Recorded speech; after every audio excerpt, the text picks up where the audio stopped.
Olá pessoal, sejam todos bem-vindos a mais um vídeo aqui no canal. Essa história que eu vou trazer passou na RBS TV em 2005, no quadro Histórias Extraordinárias. E justamente vamos trazer a história do Queixinho da Merência, uma menina pobre de família humilde que acabou se apaixonando por um rapaz de família alta, e esse amor, aos olhos do pai do moço, acabou sendo amor proibido.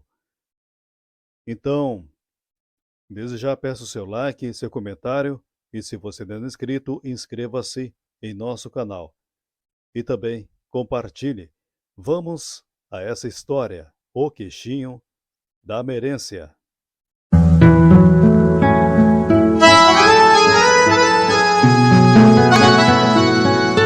Em tempo distante, no pampa esverdeado, o rosário tremeu. No touro-passo lendário, Saicanzinho o arroio serviu de cenário dum caos maldito de triste matiz. Na serra do Caveral o sol se escondeu, de vergonha fugiu ante o fato infeliz. Nem sempre o amor é sorriso no rosto, às vezes traz dor, agonia e desgosto.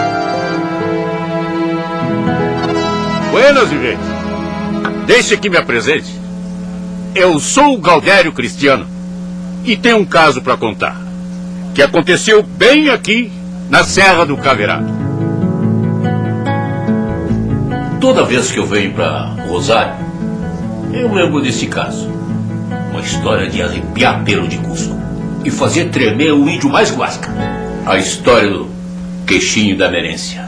Conta-se que no final do século XIX, início do século XX, nas imediações do arroio Saicanzinho, em Touro-Passo, vivia uma moça muito bonita, meiga, afável, espirituosa. Ela era filha do posteiro da região. Esse posteiro trabalhava para um rico fazendeiro, um poderoso fazendeiro chamado Cruz, poderoso nas redondezas. O rico estancieiro tinha um filho e, ao ver Merência, se apaixonou por ela e iniciou o namoro, às escondidas primeiramente.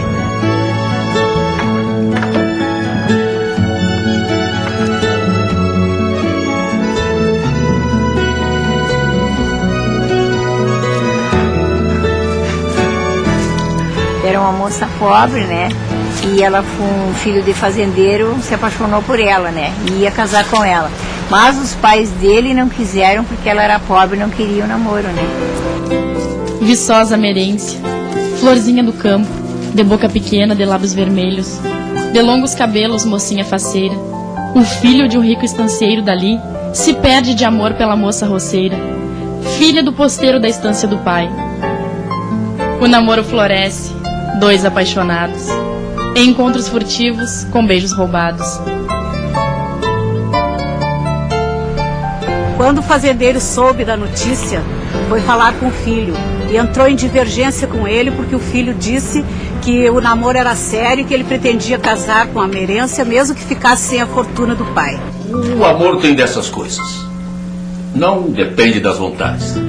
E ao jovem coração, quanto mais se lhe proíbe, mais se lhe aquece a paixão.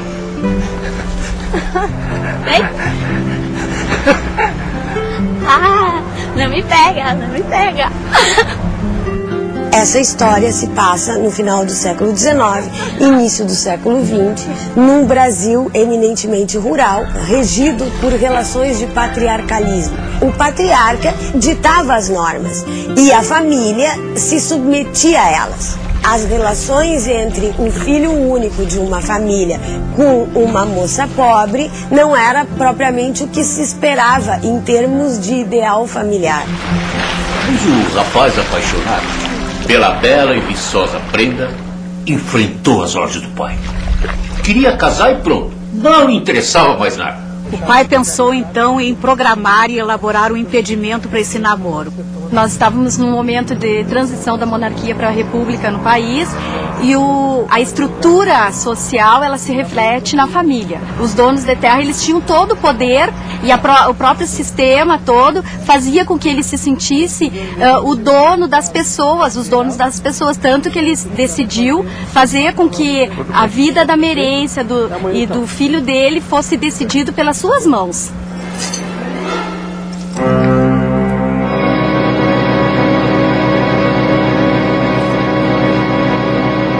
estancieiro, coração de pedra bruta, impõe sua vontade intolerante.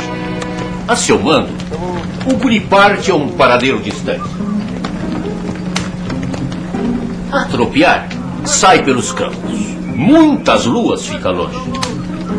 Sendo impossível ele atacar esse namoro por bem, ele mandou o rapaz fazer uma viagem acompanhando uma tropa com os empregados. Era uma viagem grande e ele precisava que o filho ficasse ausente alguns dias para que ele pudesse impetrar seus planos. Quando o filho partiu em viagem para a tropiada, o fazendeiro chamou 2 capangas, Alexandre e Gustavo, e contratou com eles e combinou com eles que eles teriam que eliminar a moça Merência.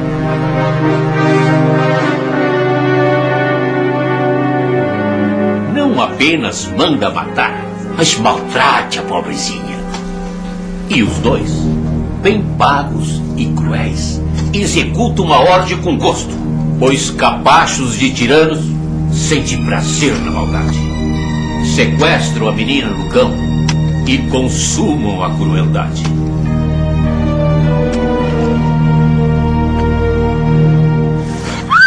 Sendo que a moça foi levada para um mato próximo ao rio da Fortaleza. Lá no grande matagal, adentraram dentro no banhado, no lodo, mato, judiaram muito dela antes de matá-la.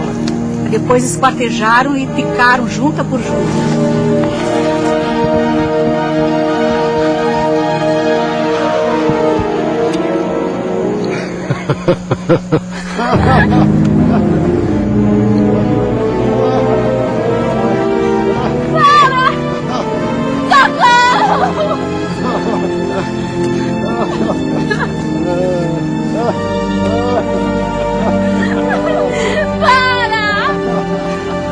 Aí deram de facão nela, tudo, cortaram tudo ela e foi quando deram um facãozaço no queixo dela e saltou o queixo, ficou na forquilha de uma árvore. Para ser cumprida a lei, precisa se usar de crueldade, então se usa, não é? É que a lei do patriarca tinha que ser seguida. Da forma que eles decidiam os negócios, a política da época, eles vão decidir a vida das suas famílias. Tudo que está fora desse imaginário familiar tem que ser deixado de lado. Essa intolerância que existia em relação às diferenças de classes sociais, isso não acontecia só em Rosário, era um reflexo de toda a sociedade. Depois do acontecido, ninguém sabe mais da Merência. Seus pais procuram em vão pelos cantos da querência, mas nada da filha querida. Subiu da casa, dos campos e da vida. Eles não sabiam notícia, procuravam, ninguém encontrava ela, né? Os moradores e os pais de Merência deram falta dela e começaram, uns imaginavam que ela teria fugido com o rapaz e outros imaginaram que ela tivesse sofrido algum acidente. Os que acharam que ela tinha sofrido algum acidente começaram as buscas. Então andavam em sangas, lagoas, peraus, canhadas, atrás de algum vestígio de Merência. Ao retornar da tropiada, com o peito cheio de saudade, o rapaz procura a amada, sem saber do pai a maldade. Ao chegar ao rancho dela, descobre que anda sumido.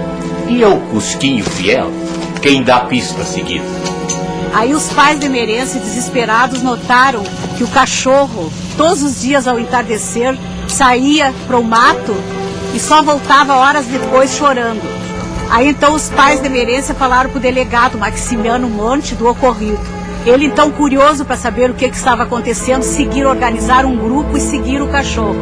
Abriram a picada a golpes de facão e estarrecidos ali encontraram o corpo de Merência, todos esquartejados, já em fétido estado de decomposição. Sobrou o vestido dela, a saia de corredor e alguns membros que ficaram espalhados pelo chão ali. Acharam o corpo dela e o queixo, depois de uns 2, 3 anos, foram achar o queixo dela na forquilha da árvore. E o pessoal da redondeza levaram por devoção, usaram o queixo da moça numa caixinha e levavam de uma casa para outra.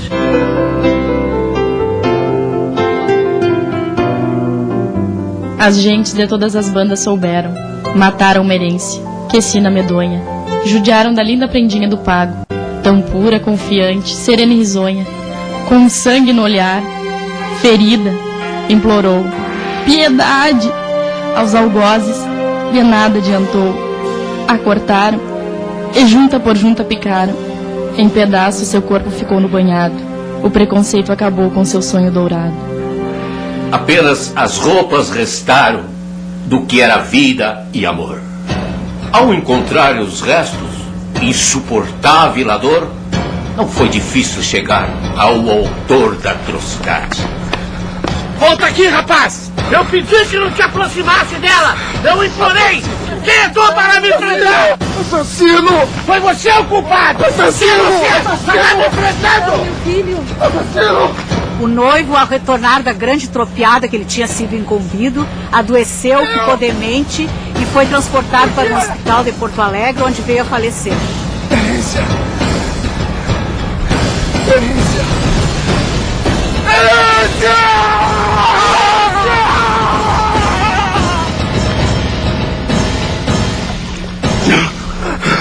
Os mandantes acabaram não sendo punidos pelo acontecido. Por quê? Porque a sociedade impunha ainda essa ideia de ser natural o rompimento de uma relação amorosa, né, entre os filhos dos posteiros e os filhos dos donos de terra. Passou o tempo, momento após momento. O rico estancieiro evitou o casamento, mas recebeu seu castigo. Perdeu filho e amigo, que pensava proteger. E num triste amanhecer, a poesia abandonou os campos. No século XXI, a questão é como é que, em sendo um sujeito, eu posso me relacionar com o outro de forma solidária, sem crueldade e sem intolerância. A vida seguia seu rumo. Meia torta, assim, sem prumo. Passados alguns dias, os moradores que iam todos os dias lá no lugar denominado Capão da Merência iam rezar e colocar velas e chorar e cantar para a alma da Merência, olharam para uma árvore e tinham um queixinho pendurado num tronco de árvore. Aí eles tocaram naquela mandíbula intacta e concluíram que era o queixinho da Merência. E colocaram numa caixa de madeira com a tampa de vidro, enfeitaram com fitas, com ramos de flores, com velas, e aquilo foi um objeto de adoração para eles. O espírito da Merência já estava fazendo milagres aqui na comunidade. Uma caixinha que traíam de casa em casa, para que aquele povo rezasse pela paz. Às vezes havia revolução. Outros anos havia espanhola, que era a peste, e tuberculose, e bubônica. Então pediam para esse ossinho fazer paz e sanar-se da peste que havia. Esse é no ano, eu tinha 10 anos, eu creio que era no ano 8 ou 7, né? Sois vós entre as mulheres, e bendito é o fruto de... Todos os anos veniam, em dezembro, janeiro, uma caixinha assim, abria, estava aí os ossinhos dela. A pessoa era mártir, morreu mártir, tinha que fazer um milagre, não? Por isso se orou, pedi oração para ela, por o sacrifício que fez, que mataram ela, ficaram só essa parte assim. E na época o padre da paróquia achou que não deveria acontecer aquilo ali. Aí foi na região e tomou do pessoal lá o queixinho, sendo que mandou enterrar, mandou suportar no cemitério municipal, até hoje onde é a capelinha, foi suportado ali o queixinho. A comunidade rosariense não deixou de fazer promessas, nem de fazer juras, nem de acender velas, nem de colocar fitas, dinheiro e coisas no túmulo da Merência. A devoção continuou e persiste até os dias de hoje. Assim, muito assim, de boca a boca, né, de pais para filhos, um assunto que foi passando de geração em geração. Que eu chamo ela de Santinha, né, porque sempre fiquei muito comovida com a história dela, né. Então eu comecei a sempre rezar, fazer minhas orações para ela e também fazer meus pedidos, né, quando eu precisava de doença ou de coisas assim, né. Mais de 100 graças eu alcancei por ela, né, e sempre sou muito devoto a ela. De todas as santas ela é a primeira, né. tenho muita fé no Queixinho da Merência. Assim me contaram o caos, e assim lhe dou sequência. Toda vez que eu venho a Rosário, vou visitar a Merência. Trago uma vela, uma fita, uma flor, um Pai Nosso e um pedido. Seja trabalho, saúde ou amor.